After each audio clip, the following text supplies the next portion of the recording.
suspension is too short for the height that I now have it. I need to decide whether, because I found for like 90 bucks an aftermarket suspension that would add 3 more inches of travel. But now I'm kind of on a middle ground whether to spend the 90 bucks to actually get that suspension or to modify this, because this, first and foremost, it hangs down really low, and I don't know why it hangs down that low, but if I can create a point for it to mount closer up here, then I can have that travel, because then I could have it at that base point where it's already bottoming out where the new stop is. So it would just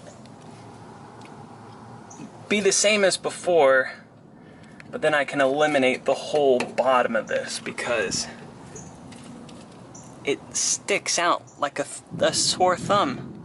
You see it on that side, how far it sticks out on the bottom. So I'm gonna call it for today. Mother Nature is not on my side and I'm exhausted.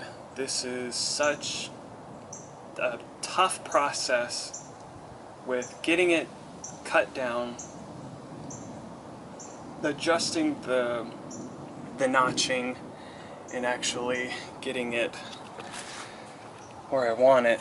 So I'm so tired. I'm just tired. So tell me what you think down below. I now have a lot of thinking to do, trying to figure out how exactly to tackle this, and we'll see what happens then.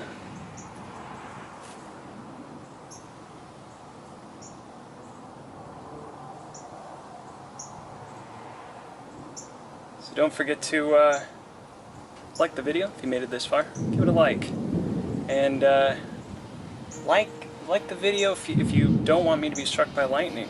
And if you do want me to be struck by lightning, just like the video anyway. But we'll see you next time when I solve this conundrum that I've got myself into. Stay rusty.